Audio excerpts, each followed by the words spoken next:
Welcome back, listeners, to the BizBlend podcast, the space where business wisdom meets real world business. Messiness and transformation is more than just a buzzword, it is a lived experience. Now, today's episode is for every entrepreneur, founder, and leader who has been told, just start or just post it. And they kept wondering, but how? How do I figure it out? How do I start? Now, we are pulling back the curtain, listeners, on the emotional reality of starting and growing a business, the doubt, the awkwardness, the unpredictability, that fear, and why waiting until you are ready can actually hold you back. Listeners, joining me is Leslie and Kellie, powerhouse founders of Metamorphosis Studios, a consulting firm that lives transformation. Now, they don't just strategize from the sidelines, they build it, launch it, fix it when it breaks. They have steered complex projects like buy online, pick up in store, same day delivery, HRIS overhauls, and many more. And this conversation, it is raw, radically honest, and exactly what every leader, innovator, and disruptor needs to hear. So, whether you are juggling a startup, managing a team, or even navigating motherhood and business, which let's be real, it feels pretty similar. This one is for you. So, with that, Kellie and Leslie, welcome to the show, and it is an extreme honor to have both of you with us today. Thank you so much. It's truly an honor to be on this podcast today with you. So thank you. We're excited. Lovely, lovely. Thanks, Kellie. Thanks, Leslie. So let's begin. I mean, I love how you describe transformation as something you build and then fix, not just, plan for it. So, when you look back at your early days, what was the first awkward, messy step you took that, kind of felt so unready, but that was absolutely necessary? That's a great starting question. I'm going to start and then I bet Leslie's going to chime in here too. But Yeah. I think for us, especially with starting the Metamorphosis Studios, we started messy because it started out of a bit of chaos unintentionally, meaning we were both laid off from our big executive corporate roles on the same day back in September of 2024. And we had always been talking, we'd go out to dinner. We're close friends for over 20 years. We've worked together for the same amount of time. And we always kept thinking about what it would be like to make that big leap and start something on our own. And so we felt that with us both having this experience on the same day, that it was kind of the universe shaking our shoulders and saying, "Hey, it's time. Like now is time. There's no planning needed. Just get in there, jump in feet first and really start to create the experience that you want for your customers, which is one that we know that we can curate based off of our 20 plus years in retail and executive positions." Yeah, I agree. The idea that you're ever going to be ready, like if we think about everything in life, like when are you ever ready to have kids, or when are you ever really ready to take on something that feels uncomfortable? Because if it if you were ready, it wouldn't feel uncomfortable, and uncomfortable is where the magic happens, which I know is such a cliche statement, but the discomfort is what forces you to do things or look at things or ask questions or save yourself. Like it it definitely was, you think it's not the way you wanna start, and then it turns out to be the best way you could have started. Absolutely. Absolutely. Time is so powerful. I mean, yes, the beginnings can be messy. Um, the worst moments can give birth to the best phases of your journey. So, to Kellie, how did you how did you push through that inner voice that wanted everything perfect? Before launching. I mean, even if it was there. I mean, and this question is to both of you, but Kellie and then Leslie.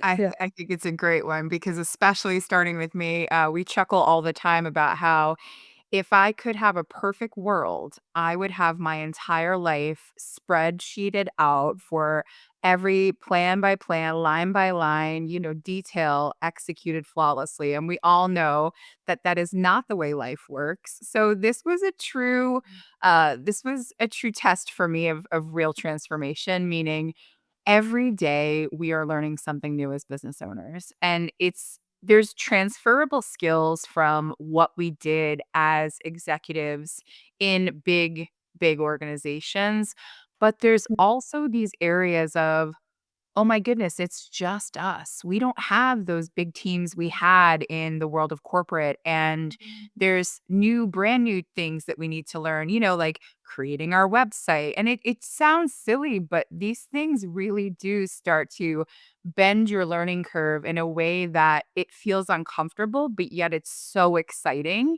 because you're starting to flex muscles in your brain and in practice that I personally had never done before, and it gives you a sense of accomplishment, but Yep.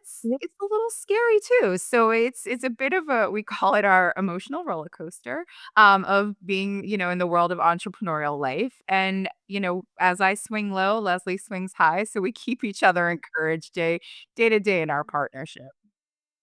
Mm. Yeah, and This what's funny is the Mhm.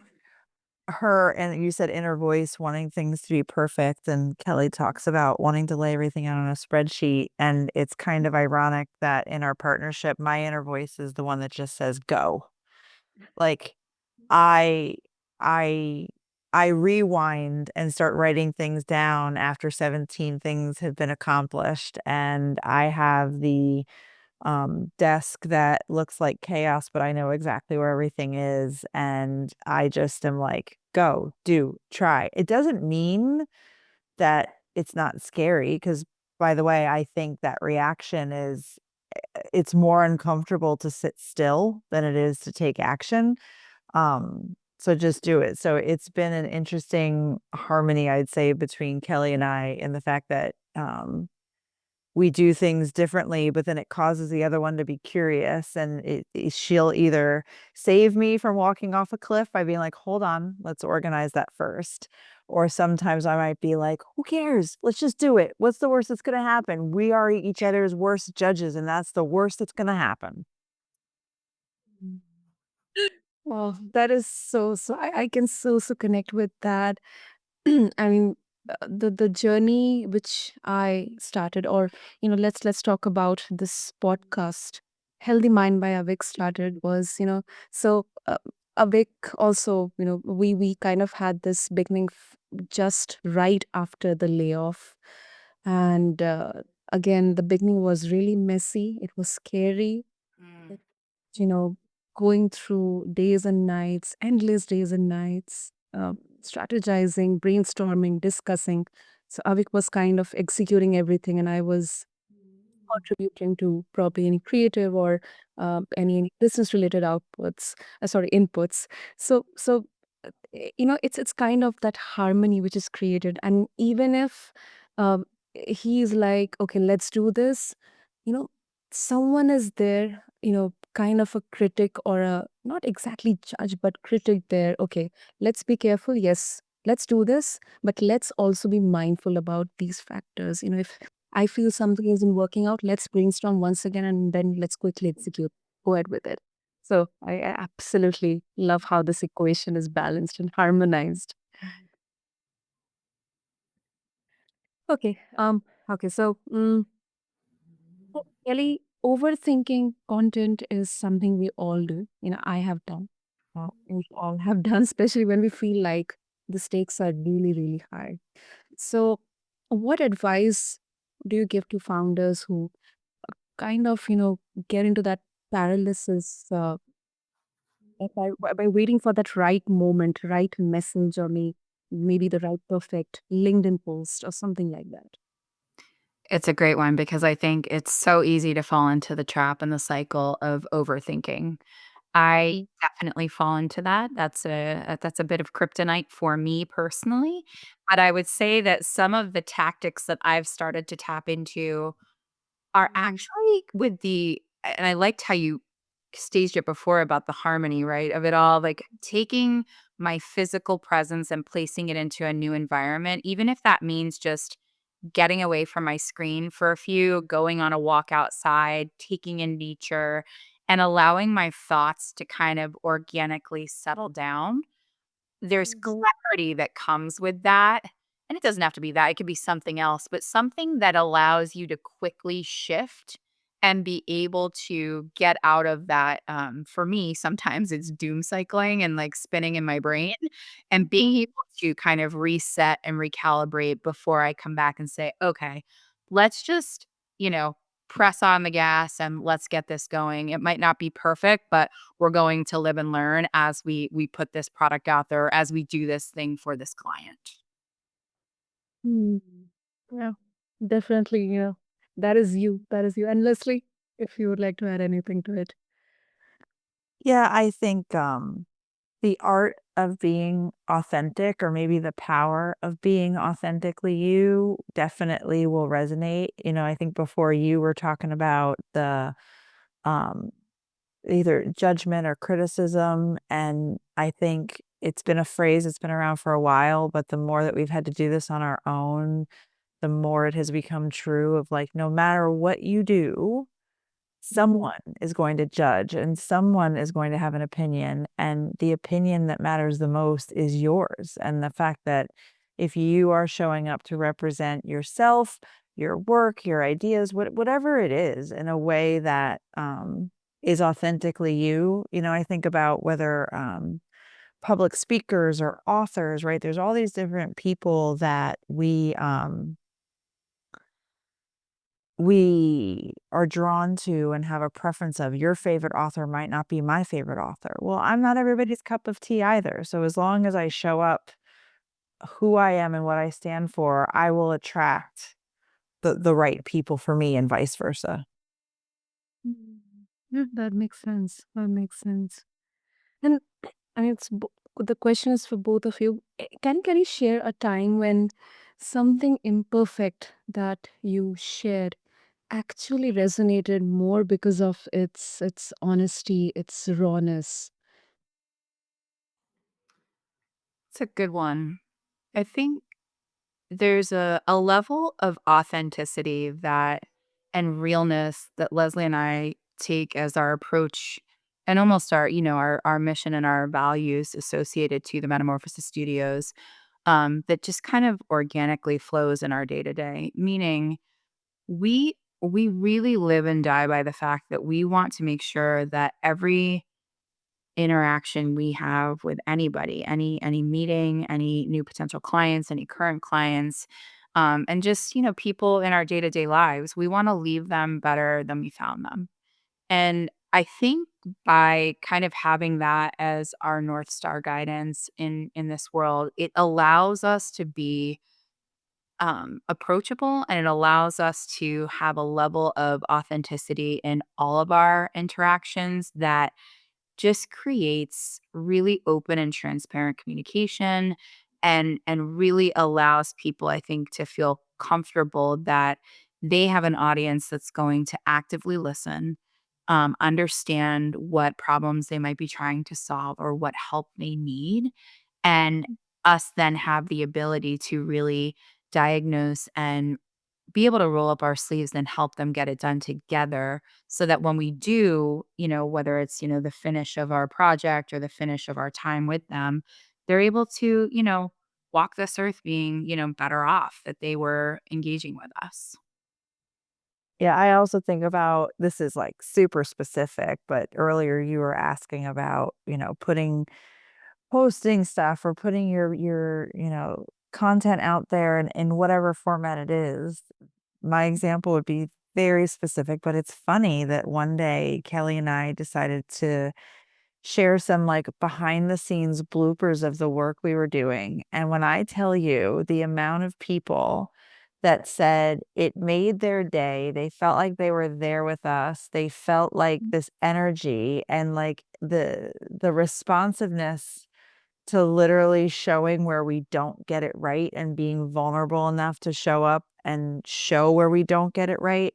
had this response that was disproportionate to anything I would have expected. Mm, yeah, I can connect with that. Ah, okay, great. Okay, now I mean, you both have led massive transformation in corporations. I mean, there's buy online, pick up in store, HR systems. I mean, those are no small feats there.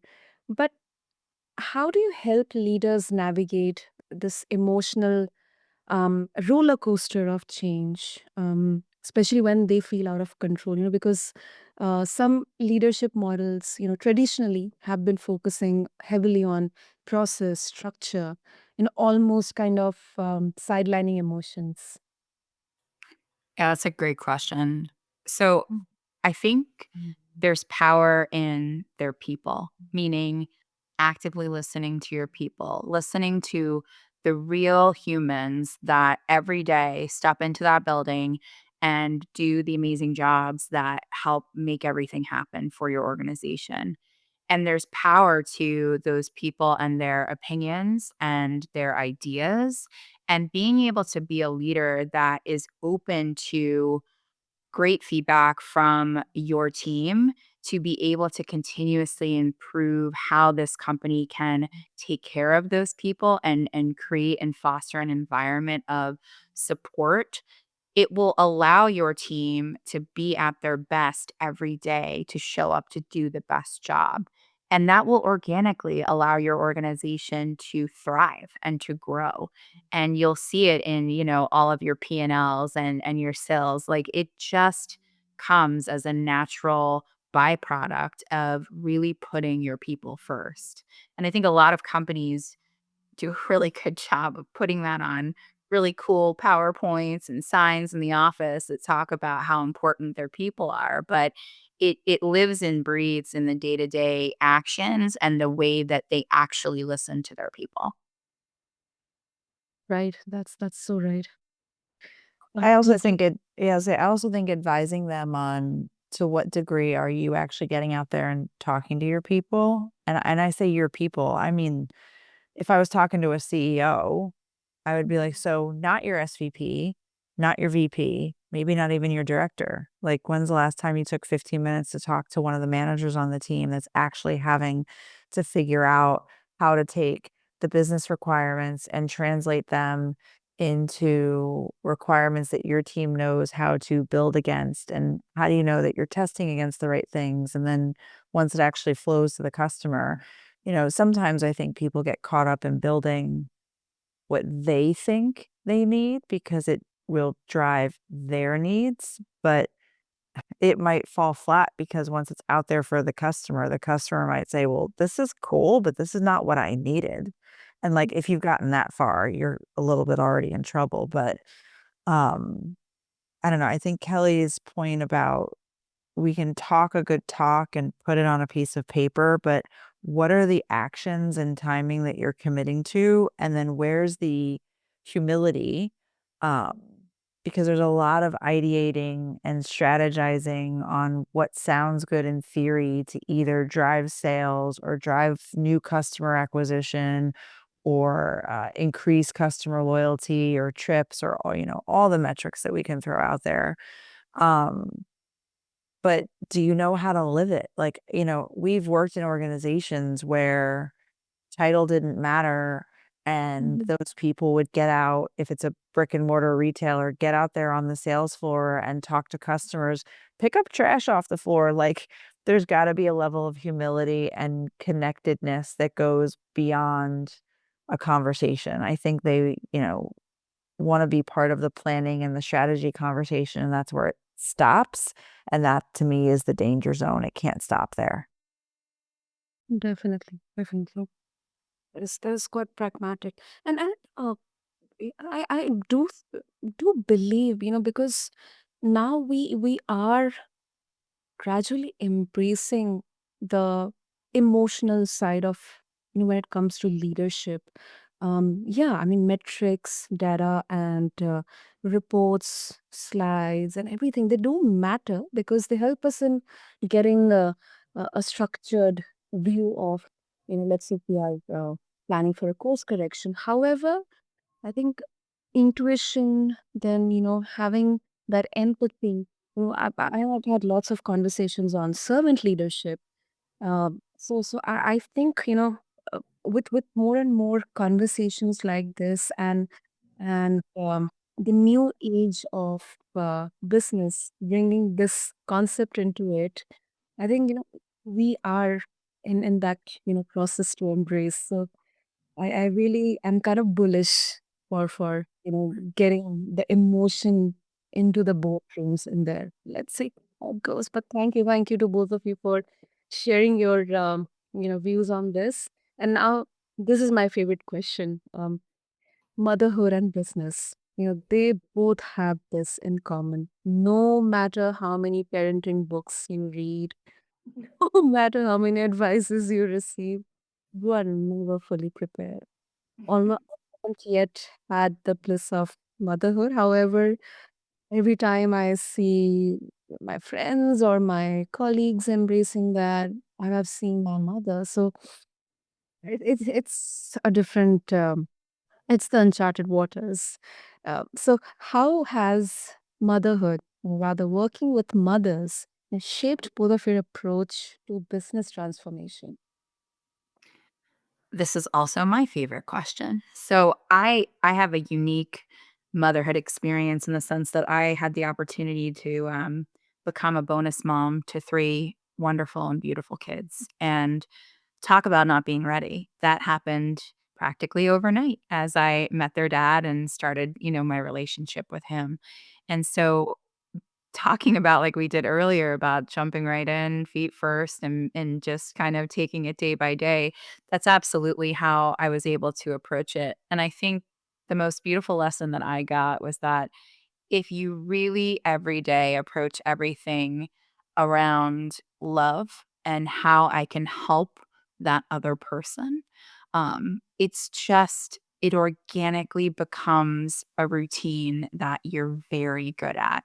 My kids are now all grown and they constantly tell me about these little details of things that I used to do that really showed them that in practice, down to leaving them little funny notes in their lunch. Like, it's that simple, right? But there's millions of those moments in each day that really make it so special and so unique to be a mother figure in someone else's life. So to me, I try to take that same practice and put it into the way we approach our clients and the way that we look at our business and the growth of it. So it's a very special and unique way to be able to approach our business as such. Definitely. Leslie? For me, it's like it's patience and perspective that Mhm.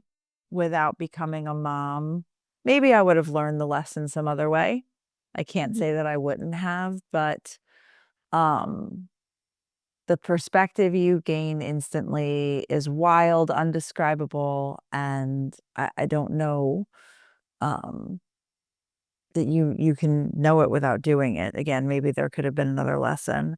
Um and I think just realizing the art of the possible, because when you become a mom and you still have your own passions, like I think there's a lot of women that can identify with, like, I love being a mom. I do because of what it taught me, but I don't want to give up myself in that journey either. And the woman that I am as a daughter, as a mother, as a friend, as an individual, the things I have a passion for, like they all play their own role. And as you add more roles, or when you all of a sudden become a mother, there's this new role that you're trying to figure out how to navigate. If you really are still passionate about your other things, you'll realize you're going to figure out a way to get them done. And you're going to figure out how to get them done, even when on the way to work, your son decides to throw up in his car seat on the way to work and derail your entire day. But there's things that have to get done. But he's also the most important thing in the world. And somehow you figure out how to get it done. And somehow over time, you realize again the art of the possible, and things that once seemed difficult are now minuscule in this universe, and some things can also become laughable, and your ability to prioritize. But I also think your ability to roll up your sleeves and just figure out how to get it done. I've been able to transfer all that to how when I work with other people and realizing how you work and how I work might be different, but I can now respect your methods and have patience for your methods as long as the outcome is there. So it's been a wild journey, one that I wouldn't trade for anything, but definitely a huge, huge learning by having kids. Definitely. Okay, so before we wrap up, Kellie and Leslie, you both talk about execution is everything. So, for all of our listeners, our entrepreneur business friends out there who have big visions, but deep down they feel kind of stuck in there, where do they start? I mean, how do they move from dreaming to doing without losing momentum? Because it can really, really feel scary and, emotionally and physically tired. So, yeah. Yeah, this is a great one. It's so important. There some of the things that we've been able to tap into to help with some of those feelings is really number one, find an accountability partner. Find somebody in your life that you can share your goals with. You can, talk through some of those emotions that kind of come with the day to day, and be able to, whether even sometimes journaling about that, it really helps to navigate some of the wild ebbs and flows of what comes emotionally with starting this. But the biggest piece of advice is just jump out of that brain and just go and do. And again, it's not going to be perfect, but that's okay because the beauty of starting today versus waiting and starting 6 months from now is that if you start today, 6 months from now, you've got 6 months of practice that you've actively done and you've learned and you've grown. And chances are your business is probably at a much better state because of that. So just jump right in and don't be afraid. Absolutely. That is really inspiring, Kelly. Leslie, you are, like just do it. So what's, one any small actionable step you would, recommend, and I mean suggest someone can take today. Yeah, I'm laughing because if someone could see the notes that I was doodling, the words that I wrote down, and 17 seconds later, the words coming out of Kelly's mouth, um, they, like, match. But I wrote down things like, "Just do it, practice." Like, I think what's interesting is, and this is a good problem to have, I think people are nervous because it's officially, like, their personal brand, and it's them, right? Whereas if I were to take a step back and say, "But go back to a time and place where maybe you were working for somebody else and you realized, you know what? My time is up. I'm not growing here. I'm not learning here. It's not serving you, right? For whatever reason, you decide where you're at is not where you want to be. And so you decide to start job searching. There are times where people will say, I'm going to apply to these types of jobs. Hopefully, maybe I get an interview and maybe it'll let me like break my nerves and let me interview with someone before I get in front of that real big dream job that I'm really hoping for. Like never practice on where you ultimately want to be, but like try something. Try pursuing a client that is worth risking. And I hate saying it that way because we would all love to land any client, like except for us. We love helping the small guys, the big guys, everything in between. But like it is just about just doing it. The time is going to pass anyway. I joke around and say it's almost like starting a diet, like, or starting an exercise routine. Like, the more you put it off, that could have been 2 weeks you could have been walking on the treadmill, 4 weeks you could have been walking on the treadmill. Like, the muscle will build, and we get so myopic when it's our own business and stop realizing the life lessons that exist all around us when we either worked for someone else, how we eat, how we exercise, the routines of getting up in the morning, when you shower. I joke around that like my son cannot brush his teeth until his shirt is on. Like that's routine, right? But then all of a sudden when we're doing our own business, we forget that routine matters, or we forget that practice or building the muscle and doing 12 reps 3 times a week will help you move the weight up. Like there are just some fundamental life lessons that apply, and it doesn't matter how scary it is. Just do it. We promise it'll be worth it. Well, super. So, Kellie and Leslie, before we wrap up, if our listeners would like to connect with both of you and explore more about Metamorphosis and the work you are doing, the BTS stuff and everything, what's the best way to do that?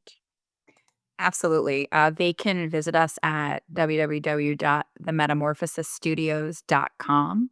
We also are on LinkedIn as the Metamorphosis Studios. We post daily content. It's a lot of fun. We have a great time with it. So connect with us on LinkedIn, check out our website, and our contact information is located on our website. So very easy to get a hold of us. Lovely. I'll make sure to have all the details in the show notes. And this was such a power packed, no fluff conversation. Leslie and Kellie, thank you to both of you for reminding personally me, and I'm very, very confident, super confident, all of our listeners that business isn't just about waiting for perfection. It is about showing up, just doing it, even when it is messy. So thank you so much to both of you. Thank you. Thank you. Yeah, thank you. And to all of our listeners out there, I hope this conversation stirred something within you. Whether it is that idea you have been sitting on too long, or probably the project you have been overthinking, or the client you have been thinking to pursue, this is your sign. Start before you feel ready. Business, like life, it is messy, it is unpredictable, but it's always worth it. Until next time, keep blending strategy with soul, courage with action on BizBlend. Thank you.